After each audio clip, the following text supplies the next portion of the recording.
تین دعائیں ایسی ہیں جن کو پڑھنا اپنی زندگی کا معمول بنائے، ان کے فوائد، ان کے فضائل، ان کی برکات اور ان کے کمالات زندگی میں بہت زیادہ ضروری ہیں، اور آج کے فتنوں کے دور میں ان کی برکات ہماری زندگی کی، ہمارے دن رات کی اشد ضرورت ہے۔ حدیث میں آتا ہے جو شخص نماز فجر کے بعد 3 مرتبہ سبحان اللہ العظیم و بحمدہ پڑھیں، سبحان اللہ العظیم و بحمدہ، سبحان اللہ العظیم و بحمدہ، سبحان اللہ العظیم و بحمدہ، جو پڑھے گا وہ 3 بیماریوں سے محفوظ رہے گا، اندھا نہیں ہوگا، کوڑ جلدی بیماریاں نہیں ہوں گی، اس کو جلد کی کوئی بیماری نہیں ہوگی، معذور نہیں ہوگا، فالج نہیں ہوگا۔ انسان ساری زندگی ایک دعا کرتا ہے، مولا بستر چارپائی کا محتاج نہ کرنا، کسی بندے کا محتاج نہ کرنا، منجے اور بندے کسی کا محتاج نہ کرنا۔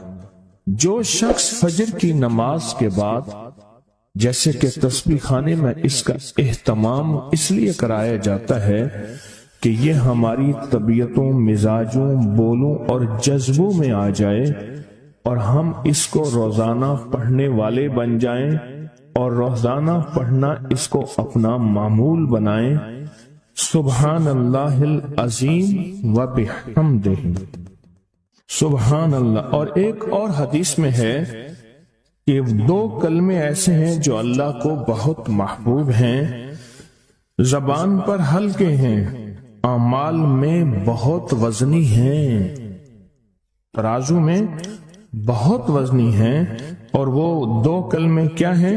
سبحان اللہ العظیم و بحمدہ۔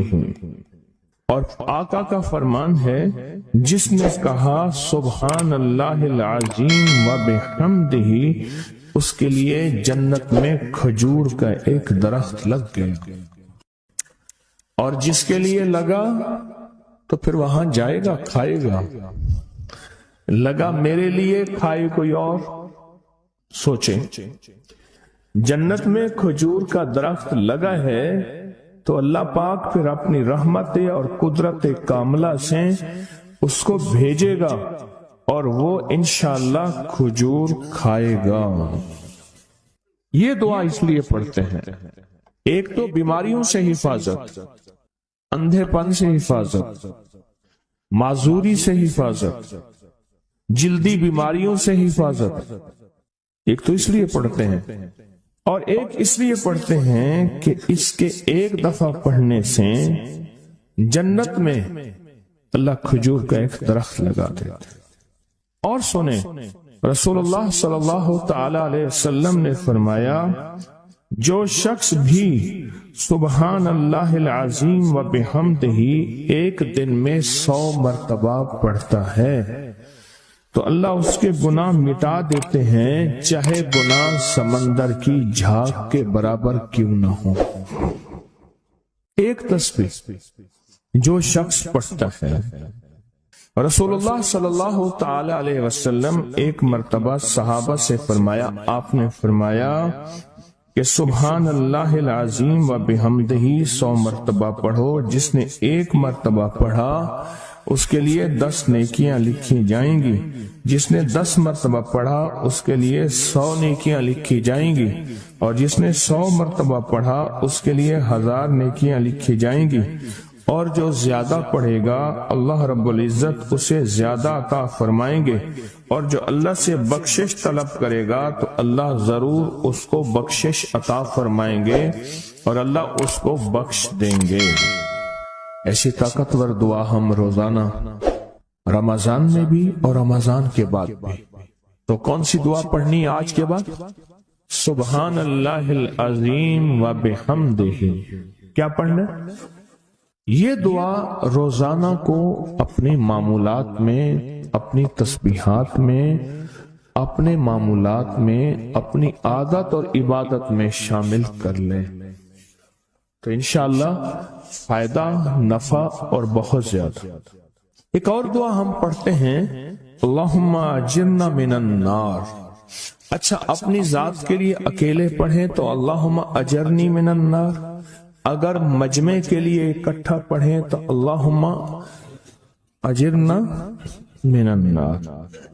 فرمایا حدیث میں ہے کہ جس شخص آپ ایک دفعہ فجر کی نماز سے فارغ ہوں تو کسی سے بات کرنے سے قبل اللہم اجرنا من النار، اے اللہ مجھے آگ سے بچا لے، پڑھ لیں، تو فرمایا اگر اس دن اس کو موت آ گئی تو اللہ اس کو آگ سے بچائے گا۔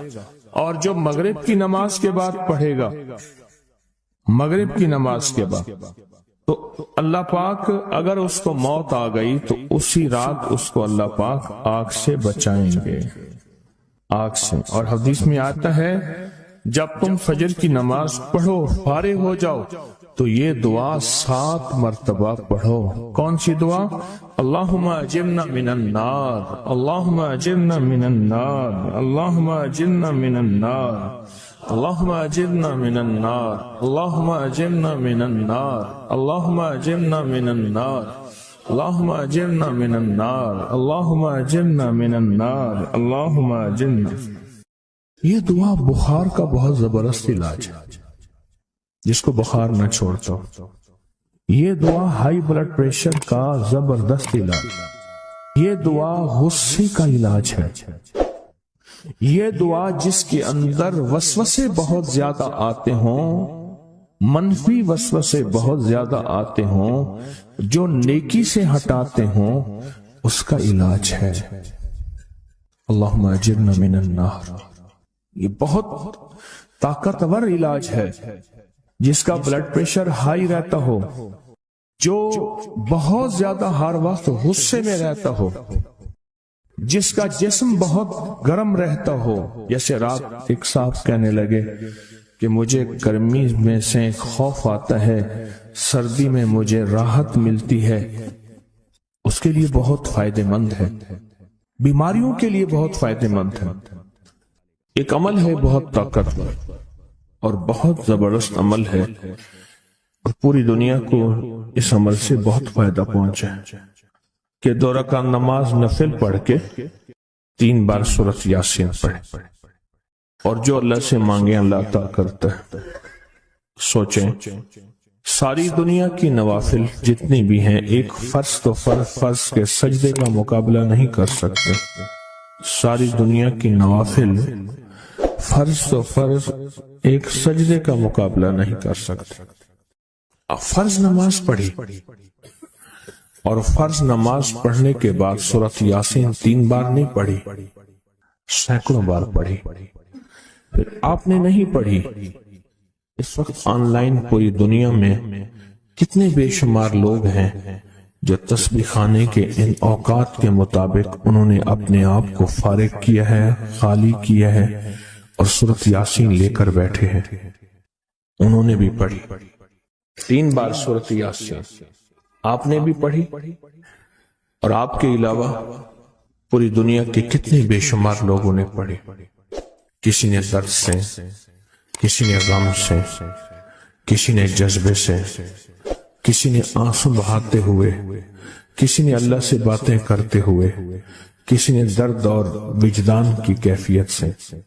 یہ لمحہ قبولیت کا ہے، یہ لمحہ قبولیت کا ہے، اور اس لمحے دعائیں قبول ہوتی ہیں، فریادیں پوری ہوتی ہیں، آسیں امیدیں بر آتی ہیں۔ یہ بہت قبولیت کا لمحہ ہے، اور یہ بہت مقبولیت کا لمحہ ہے۔ اس عمل کے بعد سورۃ یاسین پڑھی جائے، انفرادی پڑھنے سے 3 بار تو فائدہ ہوتا ہے۔ جس کو بھی میں نے یہ عمل بتایا، جس کو بھی میں نے یہ عمل بتایا، اس کو بہت فائدہ ہوا، اس کو بہت نفع ہوا۔ سوچیں، اجتماعی بیٹھ کے جب پڑھیں گے اس کا کتنا فائدہ ہوگا، اور اس فائدے پہ یقین ہو، یقین ہو کہ جو کچھ ہوا ہے یہ فائدہ 100% ہے، اس میں کوئی شک نہیں ہے، اس پہ 100% یقین ہو۔ اس پہ 100% یقین. عمل ہوا اور عمل پہ یقین نہ ہوا، عمل کی تاثیر ختم ہو جاتی ہے. عمل ہوا اور عمل کے اوپر اعتماد نہ ہوا، عمل کا فائدہ ہواؤں میں تحلیل ہو جاتا ہے. اور عمل کیا اور اس پہ شک ہوا، وہ شک عمل کی طاقت کو ختم کر دیتا ہے. اس پہ 100% یقین ہو. اتنے سارے لوگوں نے بیٹھ کے پڑھا اور یقین سے پڑھا. اور ایک بات اور ہے، اگر آپ سورۃ یاسین پوری نہیں پڑھ سکے، سورۃ یاسین بعض اوقات بعض بندے اٹک کے پڑھتے ہیں اور دعا کا وقت ہو گیا، آپ چاہے بعد میں اس کو پوری کریں لیکن پوری ضرور کریں. میری طرف دیکھتے رہیں، پورا کریں لیکن اس سورت کو پورا ضرور کریں. اللہ نے یہ موقع دیا ہے رمضان کا. آج پہلا روزہ ہے اور پہلی سحری ہے، اور پہلے روزے اور پہلی سحری میں اتنا طاقتور عمل کیا. اب سوچنا یہ ہے کہ اتنے طاقتور عمل میں نے دعا کون سی مانگی. ایک تو پہلے یقین ہے انشاءاللہ کہ میری دعائیں قبول ہیں. اچھا، قبولیت کی وجہ سحری کا وقت، تہجد کا وقت. ایک دوسرا قبولیت کی وجہ ایک مجمع کا اللہ کے لیے جمع ہو جانا. فرمایا جہم 40 پردیسی 40 مسافر صرف اللہ کی رضا کے لیے جمع ہو کے دعا مانگے، اللہ ان کی دعاؤں کو رد نہیں کرتا. آپ میں سے تو 90% مجمع تو پردیشیوں کا ہے، 90% مجمع. اور قبولیت کی تیسری وجہ یہ ہے کہ آپ نے فرض نماز پڑھی اور فرمایا فرض نماز کے بعد دعائیں قبول ہوتی ہیں. فرض نماز کے بعد دعائیں قبول ہوتی ہیں. اب قبولیت کی پہلی وجہ کیا ہے؟ سحری کا وقت. سحری کا وقت، فجر سے پہلے کا وقت دعائیں قبول ہوتی ہیں. دوسری وجہ فجر کا وقت، فرض نماز کے بعد دعائیں قبول ہوتی ہیں. اور تیسری وجہ مسافروں کا مجمع. اور چوتھی وجہ رمضان کے اللہ جل شانہ نے فرشتوں کو حکم فرمایا، فرشتوں ساری عبادات چھوڑ دو اور میرے روزے داروں کی دعاؤں پہ آمین کہو. ساری عبادات چھوڑ دو اور میرے روزے داروں کی دعاؤں پہ آمین کہو. ایک چوتھی وجہ ہو گئی کہ فرشتوں نے آپ کی دعاؤں پہ آمین کہا. اور پانچویں وجہ مل کے سورۃ یاسین پڑھنا. مل کے سورۃ یاسین، فرمایا سورۃ یاسین ہر تنگی سے نکالتی ہے، ہر مشکل سے نکالتی ہے، ہر ناکامی کا علاج ہے، ہر پریشانی کا علاج ہے اور ہر ناممکن کا علاج ہے.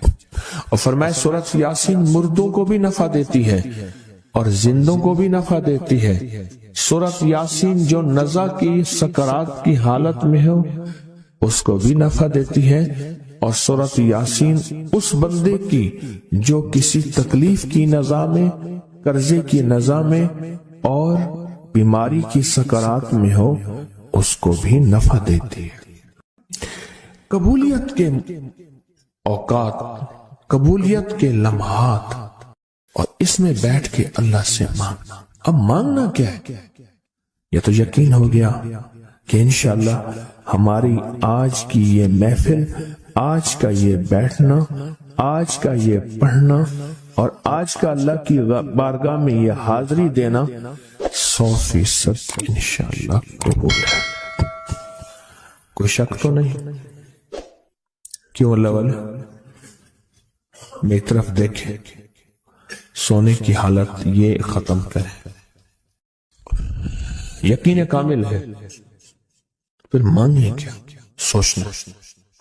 جب سخاوت کی سخی کی سخاوت موجوں پہ ہو، عروج پہ ہو، پھر مانگیں کیا؟ یہ سب سے اہم چیز ہے. تو وہ چیز مانگیں جو اللہ کے خزانے میں سب سے قیمتی ہے، وہ ہے ایمان. سب سے قیمتی، اور وہ سب کو نہیں دیتا.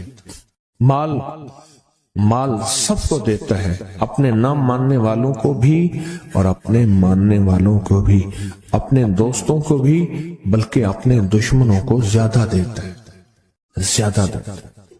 مال اپنے دشمنوں کو زیادہ دیتا ہے اور بعض اوقات اپنے دوستوں کو بھی زیادہ دیتا ہے، جیسے انبیاء میں سے حضرت سلیمان، حضرت داؤد، حضرت یوسف علیہ السلام، جیسے صحابہ میں حضرت عثمان غنی، عبد الرحمن بن عوف اور بے شمار صحابہ، اولیاء میں سے حضرت پیران پیر شیخ عبد القادر جیلانی اور بڑی بڑی ہستیاں۔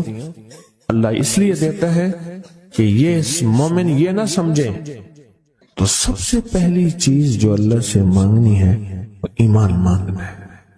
ساری دنیا مل گئی، سارا مال مل گیا، ساری حکومتیں اور ساری چیزیں ملی، ایمان نہ ملا تو ہم گھاٹے میں رہ گئے۔ ہمارا سودا گھاٹے کا سودا تھا، ایمان نہ ملا۔ اللہ سے سب سے پہلے ایمان مانگنا۔ جو بندہ ساری عمر جو چیز مانگتا ہے، غور سے دیکھنا، غور سے سمجھنا، ساری عمر جو چیز مانگتا ہے، جو بندہ ساری عمر جو چیز مانگتا ہے، ساری عمر جو چیز مانگتا ہے، جو بندہ ساری عمر جو چیز مانگتا ہے، اگر نہ ملی، اللہ سچی طلب کی بنیاد پہ آخری وقت میں وہ چیز عطا فرماتے ہیں۔ حضور سرور کونین صلی اللہ تعالی علیہ وسلم کا فرمان ہے، انس بن مالک کی روایت ہے کہ لوگوں سنتے ہو جو شخص کسی چیز کے سے متعجب ہو کر، سنیں غور سے سنیں، انہوں نے فرمایا لوگوں سنتے ہو جو کسی شے سے متعجب ہو کر لا الہ الا اللہ کہتا ہے، اللہ ہر حرف کے مقابلے میں ایک ایک درخت پیدا کر دیتے ہیں جس کے اتنے پتے ہوتے ہیں جتنی دنیا میں دن، اور ہر پتا اس کی قیامت تک کے لیے اس کے لیے مغفرت کرتا ہے اور تسبیح پڑھتا ہے۔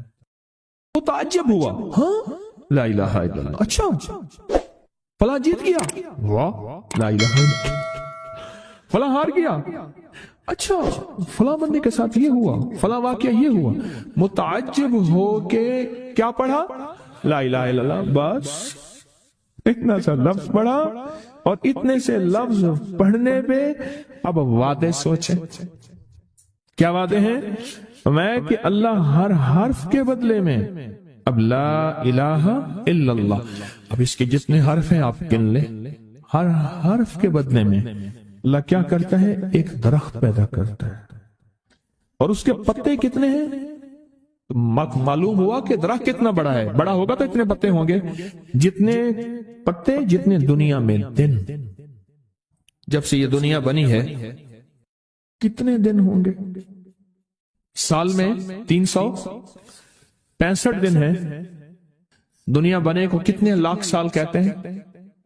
کوئی 5 کہتا ہے لاکھ سال، کوئی 6 سال کہتا ہے، کوئی لاکھ، پتہ نہیں کتنے لاکھ اندازے ہیں، اتنے دن ہیں، خربوں سے خربوں نیکیاں، خربوں سے خربوں نیکیاں اسی وقت بیٹھ کے یوں سمولی، ایک منٹ میں جتنے دنیا میں دن ہیں، اور پھر وہ درخت آگے سنیں، وہ درخت اس کے لیے قیامت تک مغفرت چاہتا ہے، اور وہ تسبیح پڑھتا ہے، اور اس تسبیح کا سارا ثواب اسی کو جاتا ہے۔ ایک بابا جی تھے، ان کی قوم عالیوان قوم ہے، عالیوان کہتے تھے، نام یاد نہیں، میں نے بابا جی سے پوچھا، میں کہا بابا جی کاروبار، آکے جھانبا، یہ ایک مخصوص لفظ ہے ان کا، میں نے کہا آپ کیا کاروبار کرتے ہیں؟ آکے جھانبا مارتا ہوں۔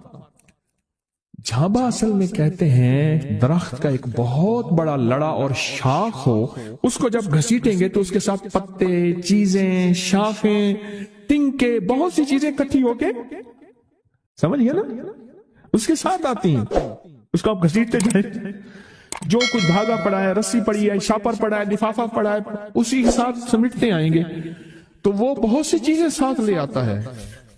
میں نے اس سے پوچھا کاروبار کیا ہے؟ کہہ رہا بس میں جھانبا برینا، بس والوں نے بات، وہ جھانبا کیا تھا؟ وہ 3 چیزیں بیچتا تھا، بازار کے ایک کونے سے دوسرے کونے تک دانتن نہیں ہوتا یہ خواتین، اس کے گلے میں ہوتا تھا، ساتھ ایک کٹر ہوتا تھا، ایک وہ بیچتا تھا، دوسرا عطر ہوتا تھا جس کو بارے کہتا کپڑا پھٹ ونجے خوشبو نہ ونجے، اس کے بعد میں الفاظ تھے کپڑا پھٹ جائے خوشبو نہ جائے۔ تیسرا کوئی سرما تھا وہ بیچتا تھا، شہر کے دروازے ایک بازار کے چلتے پھرتے ایسے، اس کو وہ جھامبا کہتا تھا، وہ کہتا تھا وہ تھوڑی دیر کام کرتا ہوں روزی بن جاتی ہے میں آتا ہوں۔ یہ ایک دفعہ جو کلمہ پڑا اس پہ اتنا بڑا جھامبا لگا، وہ تعجب ہو کر تعجب میں آ کے ایسی تعجب، اچھا لا الہ الا اللہ۔ اللہ پاک فرماتے ہیں جا تیرے ہر حرف کے بدلے، لا الہ الا اللہ کے کتنے الفاظ ہیں میں 12 تقریباً کہہ رہے ہیں آپ، کوئی مجھے 100% بتائے 12، اگر 12 بھی ہے تو ایک 12 پہ ہر حرف پہ کتنے درخت، ایک درخت، اور درخت کتنا بڑا، اتنا بڑا کہ اس کے پتے اتنے ہیں جتنے کائنات کے دن ہیں، عدد خلقہ ورضا نفسہ وزینت عرشہ ومداد کلماتہ، جی 12 اس کے حرف ہیں، تو آپ نے تو بیٹھے بیٹھے کمائی کر لی۔ یہ مومنانہ مزاج ہے، مومن چلتے چلتے اپنی آخرت کی کمائی کرتا جاتا ہے، چلتے چلتے اپنی آخرت اپنی دنیا۔ اچھا پھر ایک اور فائدہ ہوگا، جتنی اس کے لیے درخت پتے تسبیحاں کریں گے اتنا اس کی نیکیوں میں اضافہ ہوگا، اور جتنا نیکیوں میں اضافہ ہوگا اس کی رحمتوں کے یہ نور میں آتا جائے گا، اور جتنا نور میں آتا جائے گا اس کی بلائیں آفتیں مصیبتیں ٹلتی جائیں گی، اور جن بلاؤں آفتوں مصیبتوں کو جادو جنات نظر بد بیماریاں تکلیفیں حادثات گلیاں بند ہونا راہیں بند ہونا رزق بند ہونا صحت بند ہونا مشکل، یہ سب ایسی ٹلتی اور کٹتی اور ہٹتی جائیں گی، ایسی ہو جائیں گی۔ فرمایا کہ ایک شخص نے عرفات میں وقوف کیا، اس کے ہاتھ میں 7 کنکریاں تھی، اس نے کنکریوں سے مخاطب ہو کے کہا اے کنکریوں تم میری گواہ رہو اس بات کی کہ اللہ کے سوا کوئی معبود نہیں اور اس کے محمد صلی اللہ علیہ وسلم اللہ کے رسول ہیں۔ اپنے ہاتھ سے انہیں پھینک دیا۔ اس رات دیکھتا ہے کہ قیامت قائم ہے، اس کے گناہ نیکیوں سے زیادہ ہیں، اور پر خدا نے اس کو دوزخ میں لے جانے کا حکم دیا، لیکن دیکھا تو ان کنکریوں نے دوزخ کے دروازے بند کر دیے۔ سارے دوزخ کے محافظ کارکن جمع ہو گئے ایک پتھر کو ہٹانے پہ، پر وہ کنکریوں کا پتھر اتنا بڑا پتھر بن گیا کوئی ہٹا ہی نہیں سکتا، اور عاجز آ گئے۔ پھر لوگ اس کو عرش کے نیچے تک پکڑ کر لے گئے، یہ پتھر بھی سفارش کرتے ہوئے اس کے پیچھے پیچھے ہو لیے۔ پھر آخر اللہ نے اس کو جنت میں جانے کا حکم دیا، تو پھر یہ سارے پتھر جنت کے دروازوں میں آگے جا پہنچے، اور ہر پتھر کہنے لگا اے اللہ میری طرف سے اس کو جنت میں داخل کر۔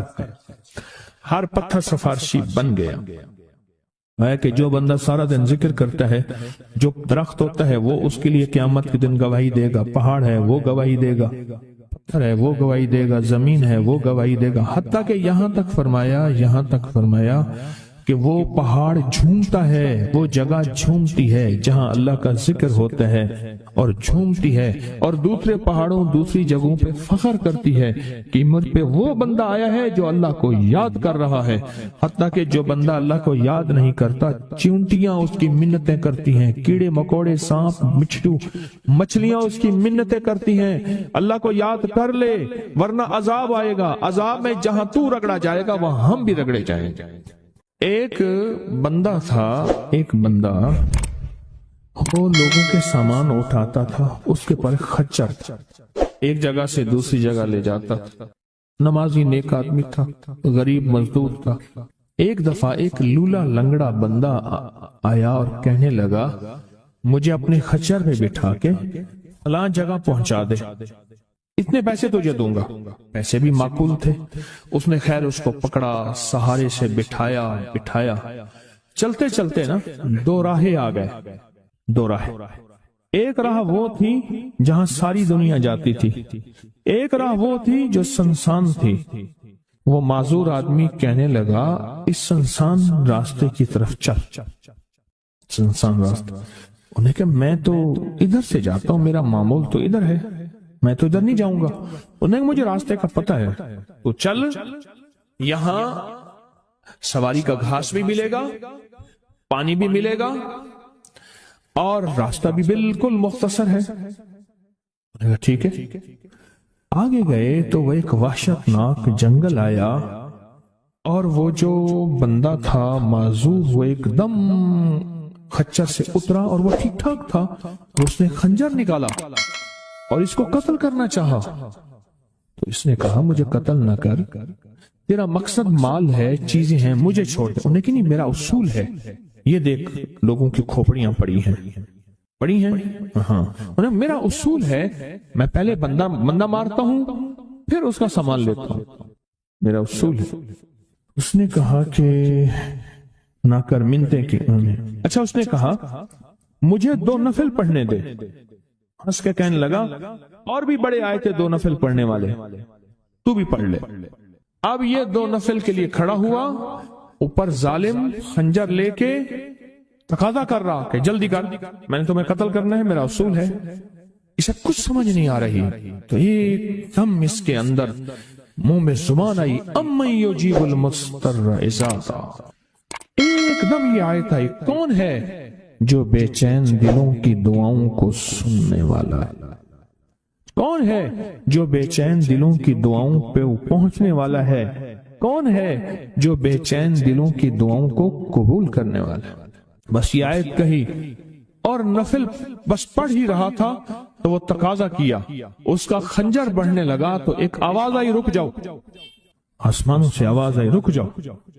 کڑکدار خوفناک آواز تھی. تو یہ جو خچر سوار تھا یہ رک گیا، پھر آگے بڑھنے لگا.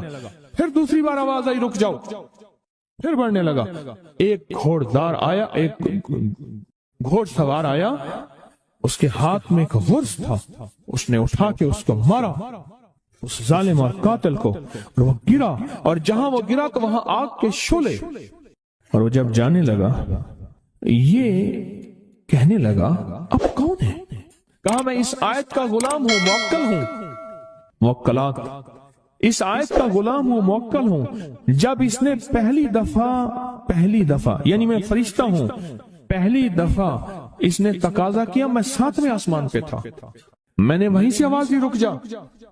جب دوسری دفعہ اس نے تقاضا کیا، میں پہلے آسمان پہ تھا، میں نے وہیں تقاضا کیا رک جا. بس اس کے بعد پھر میں نے آپ کے اس کو مار دیا اور اس کو ختم کر دیا. اب بلائیں، اب بتائیں کہ ہم فرشتوں کو اپنی مدد کے لیے کیسے بلائیں؟ تاریخ بھری ہوئی ہے انسانیت کی، تاریخ بھری ہوئی ہے کہ فرشتوں نے انسانوں کی مدد کیسے کی اور ہر پل ہماری کیسے کر رہے ہیں. اگر حدیث میں آتا ہے، میرے آقا کا فرمان کا مفہوم ہے، اگر اللہ فرشتوں کو تمہاری حفاظت اور مدد کے لیے نہ بھیجتا تو اتنی بلائیں ہیں، اتنی بلائیں جو زمین پہ اور زمین کے خلاؤں میں اور زمین کے نیچے موجود ہیں، یہ تمہیں ٹکڑے ٹکڑے کر دیں، ریزہ ریزہ کر دیں، تہس نہس کر دیں. اتنی تو ہیں. اللہ فرشتوں کی حفاظت اللہ نے لگائی ہوئی ہے. اچھا ڈیوٹی بھی تو پہلے موجود ہے، ایک ہے نا ان کو نئی ڈیوٹیاں دینی، ڈیوٹی تو پہلے موجود ہیں، تو کیوں نہ ان کو ایسا قرب، ایسا تعلق، ایسی ترتیب بنائیں کہ ڈیوٹی پہ تو پہلے سے موجود ہے، وہ ہماری مدد کو آ جائے. اللہ نے لگایا ہی ہماری مدد کو ہے فرشتوں. اچھا چلو ہماری مدد اور بتاؤ، ایک اور مدد پہ اللہ. اب یہ فرشتے فارغ ہونے والے ہیں تھوڑے دنوں کے بعد. اللہ کہے گا روزے دار کے لیے سارے فارغ ہو جاؤ.